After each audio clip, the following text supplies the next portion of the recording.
Bonjour frères et sœurs. Et quelle question bizarre. Jésus est contre les vœux de mariage. C'est à cause de la section où nous sommes rendus dans le Sermon sur la montagne. Une section que certains ont pris et l'ont utilisée pour dire que Jésus, le Seigneur, nous commande de ne pas faire d'engagement ou de vœux quelconque. Mais on se pose la question, c'est-tu vraiment l'intention? Est-ce vraiment l'enseignement que Jésus veut apporter? Surtout quand on se rappelle du contexte. Rappelez, il y a un moment où Jésus a dit « Votre justice doit surpasser ça des scribes et des pharisiens pour rentrer dans le royaume. » Et bien sûr, dès ce moment, Jésus veut leur montrer « C'est pas possible. Votre justice n'est pas au-dessus de ceux des pharisiens et des scribes. » Et il le fait en prenant la loi et allant à la profondeur. Rappelez-vous que à chaque fois qu'il utilise la loi ou les commandements, il ne dit pas « il est écrit ». Parce que, premièrement, on sait que c'était une culture qui était vraiment de bouche à oreille, de père en fils. Mais plus que ça, c'était vraiment de génération en génération, un enseignement donné par des hommes qui le partageaient à d'autres hommes, qui le partageaient à d'autres hommes. Un peu comme le jeu de téléphone, il y a quelque chose qui est manqué. Et donc, Jésus veut les ramener à vraiment la nature même, le point central, le fondement de la loi. Il n'est pas en train de réinventer, il est en train de revenir à ce que cela enseignait vraiment, pour leur montrer qu'ils ne sont pas sur un standard. Et là, il va arriver une partie où est-ce qu'il va parler de ses engagements. Pas pour être contre, je crois, mais pour montrer qu'ils sont loin d'être fidèles à ses engagements. Il va prendre deux exemples. Et la première, encore, est un peu controversée, celle sur le divorce. On se rappelle une autre chose, que Jésus a déjà parlé sur le divorce, mais jamais il n'a vraiment enseigné sur le sujet. Et il ne le fait pas non plus ici. La dernière fois qu'on nous l'a regardé, on a vu que Jésus est en train de répondre à une question. Est-ce qu'on peut divorcer pour n'importe quelle raison? Et Jésus répond à la question en parlant de ce sujet.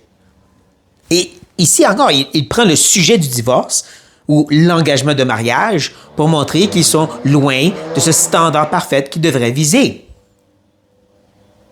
Donc, gardant ça en tête, on peut lire « Il a été dit que celui qui répudie sa femme lui donne une lettre de divorce. » Comme je l'ai mentionné, ça a été dit.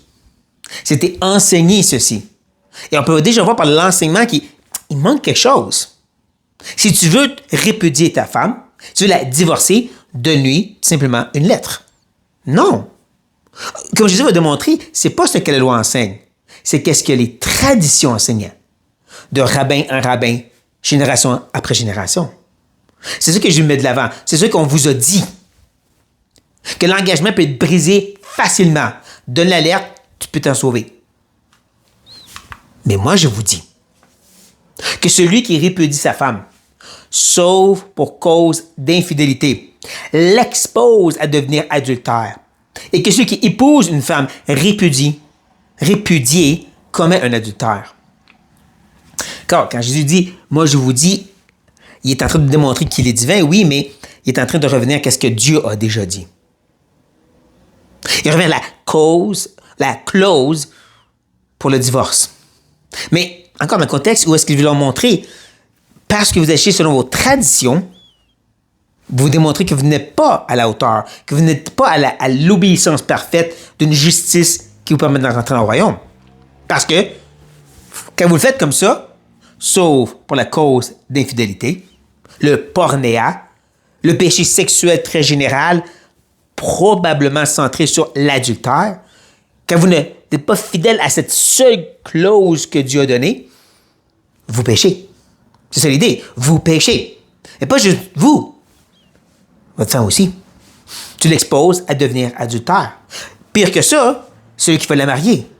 Tu pêches parce que tu brises l'alliance du mariage selon ta volonté et non ce que Dieu a permis.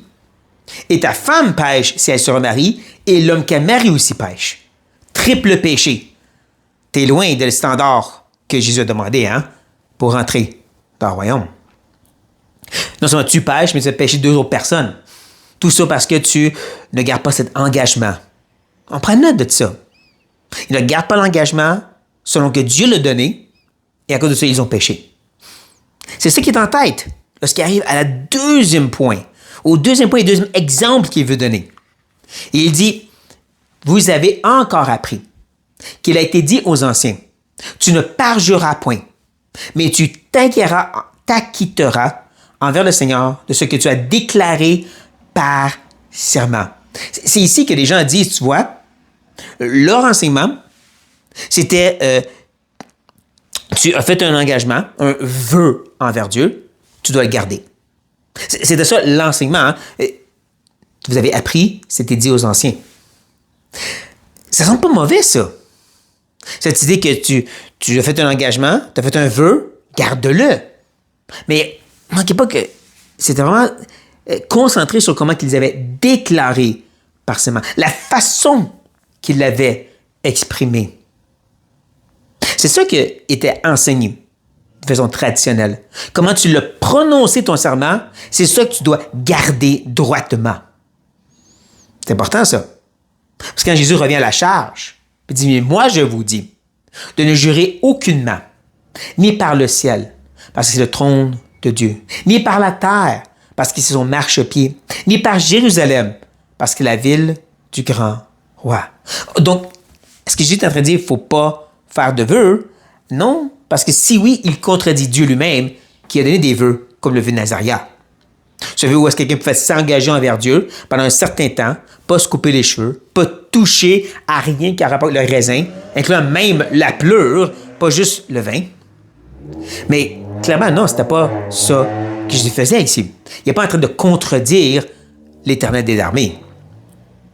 Mais prenez note, il parle de cette idée que le serment qu'il faisait, ça rappelle le ciel, ou la terre, ou Jérusalem. Nous avons déjà vu à un autre moment où Jésus encore attaqua les serments, la façon qu'ils étaient faits. Et on a vu que l'idée, c'est qu'est-ce qui était enseigné, en ce qu'eux disaient et enseignaient aux anciens, c'est que si tu fais un serment d'une certaine façon, tu es obligé de le garder. Si tu le fais par l'art du temple, tu dois garder ton serment. Mais si tu fais d'une autre façon, tu peux t'en libérer si tu fais un serment selon le temple. Il avait fait des manigances où que certains serments étaient plus obligatoires que d'autres. Et c'est un peu ça que Jésus semble dire ici. Selon le serment que tu as fait, comment tu l'as prononcé, ça, tu dois le garder. Et Jésus dit, ça ne marche pas. Parce que même si c'est par que le ciel ou la terre ou Jérusalem, des choses secondaires, donc des serments qui ne sont pas obligatoires, Jésus dit non, parce que c'est aussi rattaché à Dieu. Tu dois toujours les garder. Donc non, Jésus n'est pas en train de dire que c'est mal de faire des vœux, c'est le fait qu'il faisait des vœux, faisait des serments par lesquels il pouvait manipuler et s'en libérer. Un peu comme le divorce de tantôt. Tant que je donne la lettre, je suis correct. Non, c'est pas ce que Dieu a dit. Et on sait que c'est comme ça que Jésus s'enligne, pour deux raisons. La première, c'est qu'est-ce qu'il dit ensuite. Ne jure pas non plus par ta tête, car tu ne peux rendre blanc ou noir un seul cheveu. Il va reprendre ce même enseignement ailleurs. Il va aussi parler d'ajouter à ta grandeur. Et cette idée, c'est que ton serment ne peut rien impacter. Tes paroles ne peuvent rien changer. Peu importe ce que certains croient dans des milieux chrétiens. Tes paroles ne changent rien. Pas parce que tu jures par ta tête, tu peux vraiment faire affecter des choses à ta tête. Pour utiliser une expression plus moderne, c'est comme si on dit « je jure sur ma vie ». Si je mets que Dieu me frappe, Dieu ne m'a pas frappé, je n'ai pas menti. Non. Tu ne peux pas forcer Dieu à agir et prendre ta vie juste parce que tu as dit « si je mens que Dieu me frappe ». Comme Jésus mentionne ici. Ton serment ne change rien. Mais ton serment est un engagement. Garde ton engagement. Et ça mène la deuxième raison pourquoi je crois que Jésus n'est pas en train d'enseigner contre les engagements. Et c'est qu'est-ce qu'il dit maintenant? Son application, sa grande conclusion, que votre parole soit oui, oui, non, non. Ce qui ajoute vient du malin. Vous comprenez? En disant que vos paroles soient oui, oui, c'est en train de dire, si tu as fait un engagement, garde-la. Donc, il n'est pas contre les engagements. Et il dit carrément et plus catégoriquement, si tu l'as fait, garde ton engagement, comme avec le mariage. Tu t'es engagé vers cette femme jusqu'à la vie ou la mort, sauf si la mort nous sépare, ou bien sûr pour cause adultère. Tu sais ce que te dis devant Dieu.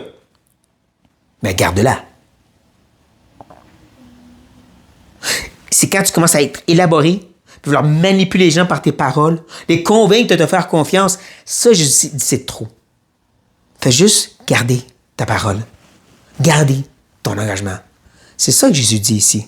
Donc, c'est pas que c'est mal de faire des vœux, de s'engager pour devenir membre d'une église ou de jurer en cours légal. C'est que si tu dis, je promets de dire la vérité, hein, puis je mets la main sur la Bible, ben dis la vérité, point. C'est pas le serment qui est mal, c'est que tu gardes ton engagement. Parce que sinon, ce que tu fais, cette manipulation, ça vient du malin. Pensez à comment Satan, dès le début, dès la chute ou avant la chute de l'homme, il a manipulé Ève par des mensonges, changeant un peu la vérité. Dieu, il te prive de quelque chose. Il sait que si tu en prends, tu vas devenir comme des dieux. Puis non, tu ne vas pas mourir.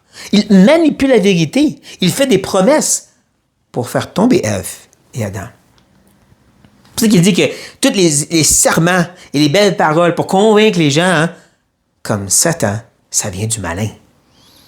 À la place, tu l'as dit, fais-le. Bien sûr qu'il y a des circonstances qui des fois nous empêchent d'être fidèles à cet engagement. Des circonstances des fois au-delà de nos forces. C'est pas ça qui est mal si tu peux pas. C'est pas ça qui est du malin. C'est tout cet effort de convaincre les gens, mais que bien sûr, finalement, tu vas pas le faire. Comme les gens qui cherchent toutes les façons possibles de sortir de leur mariage, qui n'est pas selon la parole de Dieu. Donc, l'enseignement de Jésus, encore une fois, c'est d'exposer qu'ils sont loin de la justice de Dieu, mais de dire pour l'être, garde ton engagement. Que ton oui soit oui. Frères et sœurs, c'est un bon rappel pour nous. Non seulement qu'on est pécheurs et besoin d'un sauveur, mais qu'en tant que chrétien maintenant, garde ton engagement. Je sais pas des façons de t'en sortir. Sois prêt à dire oui et le faire. Sur cette note, soyez prêts, soyez bénis.